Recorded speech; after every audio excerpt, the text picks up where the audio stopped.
புரட்சி தமிழர் வருகின்ற காலகட்டத்தில் என்றென்று முதலமைச்சராக திகழப் போகின்ற அண்ணன் எடப்பாடியார் அவர்களின் பாதத்தை வணங்கி இலக்கிய அணி செயலாளர், முன்னாள் அமைச்சர், கழக செய்தி தொடர்பாளர் அக்கா வளர்மதி அவர்கள், நிச்சயமா அக்கா பத்தி 2-3 வார்த்தைகள் சொல்லி ஆகணும். அக்கா எம்ஜிஆர் அவர்களாக பேரு சூட்டப்பட்ட ஒரு பெண்மணி, மறுதாயாக திகழ்கின்ற வளர்மதி அக்கா எங்கள் எல்லோருக்கும் வழிகாட்டியாக இருக்கிறார்.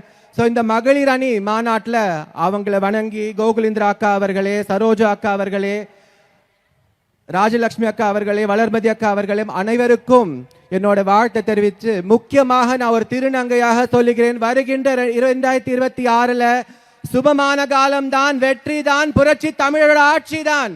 அண்ணன் எடப்பாடியார் வந்த உடனேயே யாரெல்லாம் இன்னைக்கு பெண்களை பார்த்து தவறாக பேசுகிறார்களோ, குற்றம் புரிகிறார்களோ, பெண்களோட அவல நிலையை பார்க்கும் ஸ்டாலினுக்கு சட்டை கலட்டாம விட மாட்டார் அண்ணன் எடப்பாடியார். அண்ணன் எடப்பாடியார் அவர்கள் ஒவ்வொரு முறையும் எனக்கு ஒரு போராட்டம் அறிவிக்கும் போது, இல்லைன்னா ஒரு பொதுக்கூட்டம் அறிவிக்கும் போது, அண்ணனிடம் வாழ்த்து தெரிவிக்க நான் வாழ்த்து வாங்க செல்லும் போது அண்ணன் எப்பவுமே சொல்வார், பாலினம் ஒரு தடை கிடையாது, யாரு வேண்டுமானாலும் அரசியலுக்கு வரலாம், நம்ம கட்சியில தான் ஒரு தொண்டனால முதலமைச்சராக முடியும். அதே போல இத்தனை பெண்மணிகள் வந்திருக்கீங்க. இங்க திமுக காரங்க ஒவ்வொரு மேடையிலும் பேசுறதை நீங்க பார்த்திருப்பீங்க. பெண்களை பார்த்து ஓசியில போறீங்க. நாங்க போட்ட பிச்சையில தான் நீங்க எல்லாம் நடமாட முடியுது. நாங்க கொடுத்த காசை நீங்க கனகாம்பரம் வச்சிருக்கீங்க, fair and lovely வச்சிருக்கீங்கன்னு Kathir Anand பேசுறது.